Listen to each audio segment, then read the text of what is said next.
Здравствуйте. На телеканале «Новый век» программа «Вызов 112» в студии Алия Хайрудинова. И сегодня мы расскажем о крупной аварии на улице Гагарина. Здесь у него уже агония была, он уже когда доехал до нас. Водитель иномарки скончался прямо за рулем движущегося автомобиля. Покажем пассажира фуры, который расскажет, как большегруз снес столбы и светофор на проспекте Камалеева. Я закрыл глаза, открываю глаза, и все, я лежу между сиденьями. Водитель отказался от медосвидетельствования. Я не хочу по утрам бегать, я не бегаю. Он не хочет продуваться в государстве, он не продувается. А также пожар в доме на улице Восход. Жена умерла, крыша поехала, что ли. И почему мужчина не пускал в квартиру никого, даже пожарных. Он вообще никого не пускал, ни дом управления, ни газ, никого не пускал. Это и не только прямо сейчас. Водителю Хавала сегодня днем стало плохо прямо за рулем, когда он ехал по улице Гагарина. Мужчина потерял сознание. Неуправляемый автомобиль по касательной задел 3 встречных машины. Volkswagen врезался лоб в лоб и впечатал его в стоящий сзади УАЗ. Когда очевидцы подбежали к внедорожнику, его водитель был уже в агонии и умер у них на глазах. Здесь у него уже агония была, он уже когда доехал до нас.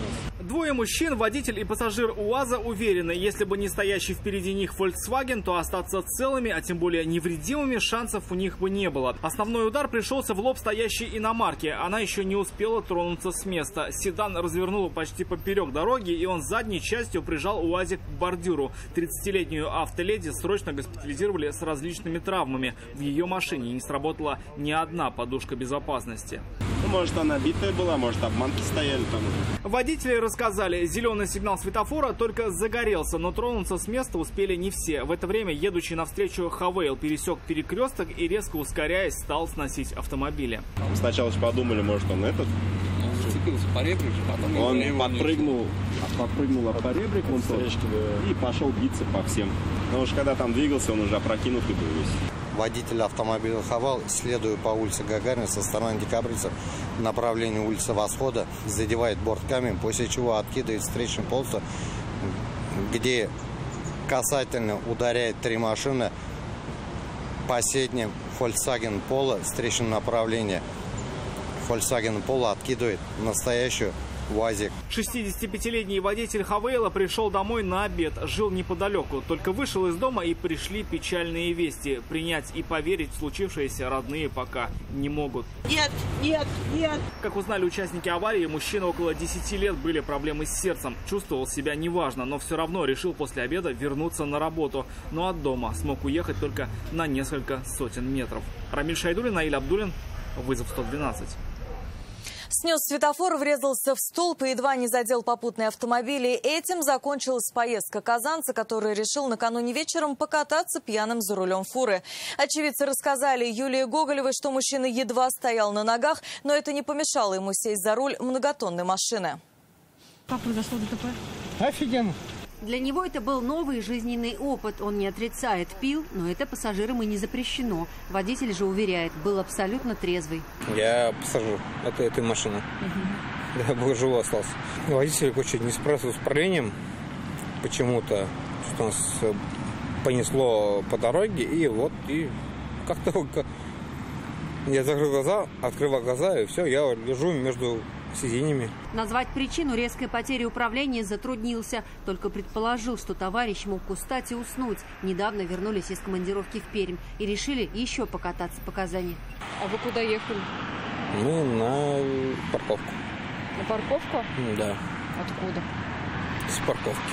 Но до парковки этот тягач своим ходом уже не доедет. На проспекте Камалеева едва не снес остановку, сбил 2 мачты освещения и светофор. Очевидцы удивились, как после всего в большегрузе угадываются очертания автомобиля.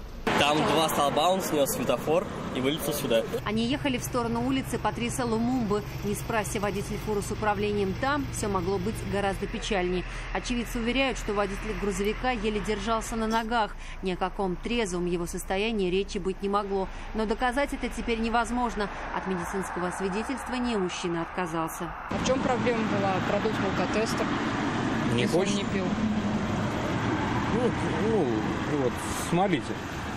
Вот, я не хочу по утрам бегать, я не бегаю. Он не хочет Он не хочет продуваться в алкотестер, он не продувается. Ну а без прав он не боится остаться? Ну, возможно, наверное, не боится. Несмотря на это, мужчине теперь грозит лишение водительских прав от 1,5 до 2 лет и штраф в 30 тысяч рублей. К тому же эта поездка обернется ему в еще более внушительную сумму, которую он, вероятнее, должен будет выплатить за ремонт фонарных столбов, светофора и самого тягача, если, конечно, он подлежит восстановлению.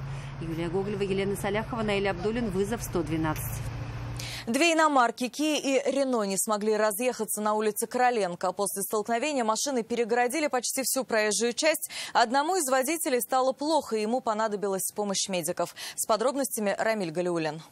Быстро, все очень быстро, бах, шмяк, и все готово. Все произошло в считанные минуты. Никто из водителей даже не успел нажать на тормоза. Kia и Renault столкнулись на улице Короленко в вечерний час пик. Водитель в шоковом состоянии, скорая приезжала. После случившегося водитель Renault долго не мог прийти в себя. Ему даже вызвали скорую помощь. Но после осмотра медики не нашли причин для госпитализации мужчины. Как рассказали очевидцы, водитель Renault выезжал из двора и, видимо, хотел развернуться, потому что резко стал перестраиваться на левую полосу. Мужчина едва успел выехать на дорогу, как во французскую иномарку влетела Kia на высокой скорости. Оба автомобиля получили сильные механические повреждения. Он грубо нарушил. Грубо нарушил? А у вас невысокая скорость была? Нет. А в вашей машине никто не пострадал? Нет. Теперь выявлять виновника происшествия будут автоинспекторы на детальном разборе этой аварии. Рамиль Галиуллин, Елена Саляхова, Константин Бушуев. Вызов 112. Сегодня Верховный суд Татарстана продлил меру пресечения так называемому положенцу по Татарстану Сергею Нейдерову. Прокуратура просила о заключении в СИЗО, уверяя, что он может скрываться и оказать давление на свидетелей. Защита просила домашний арест, аргументируя недостатком доказательств по делу и плохим состоянием здоровья подзащитного, плохое зрение и перенесенный инфаркт.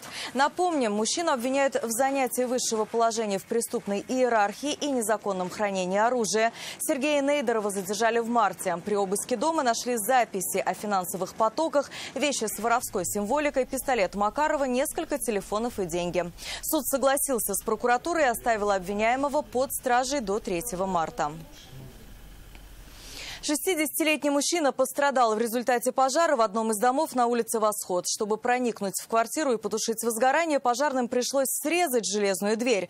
Соседи рассказали, что мужчина давно живет один и постоянно тащит в дом мусор. Не исключено, что пожар в своей квартире он устроил сам. Вероника Гайнудинова побывала на месте. Такого, рассказывает женщина, еще не было. Раньше сверху ползли только тараканы. Тараканов-то сколько? Вот кучами, прям кучами, до 1-го этажа. Вот такие вот огромные. Источник негативных эмоций большинства жителей этого подъезда – вот эта квартира. Ее хозяин – мужчина лет 60. Точнее сказать соседи не смогли. Жил один. И с каждым днем, говорят, становился своеобразнее. А то, что живет он на самой вершине, на 5-м этаже 5-этажного дома, головной боли соседям только прибавляло. Ну, хороший был. А потом жена умерла, крыша поехала, что ли. Сначала прекратил со всеми общаться. На порог не пускал никого. Он вообще никого не пускал. Ни дом управления, ни газ, никого не пускал. Потом по дому стали расползаться насекомые. Мы замучились уже. Одни тараканы. Чего только нет. Вскоре стало ясно, что причиной тому мусор. С помоек ничего не приносил, но и на мусор ничего не выкидывал. Он вот все копил. Принесет жрачку, он складывает. Воскресным вечером к ставшим привычными ароматам, исходившим из этой квартиры, прибавились дым и запах гари. Дверь традиционно никто не открыл, как бы в нее не стучались. Прибывшим пожарным пришлось ее срезать, чтобы попасть внутрь. К тому моменту хозяин квартиры уже был без сознания. На карете скорой помощи мужчину забрали в больницу. Он, наверное, пожар сделал, уснул или что. Общая площадь пожара составила порядка 5 квадратных метров, что стало причиной возгорания, будут выяснять дознаватели. В результате тушения и лопнувшей трубы затопило все квартиры, что находились ниже. И сейчас пострадавшие обеспокоены, кто будет возмещать им ущерб. Вероника Гайнудинова, Елена Саляхова, Наиль Абдуллин. Вызов 112. Это все, о чем мы успели вам рассказать. В студии была Алия Хайрудинова. Увидимся и не бросайте вызов судьбе, вдруг она его примет.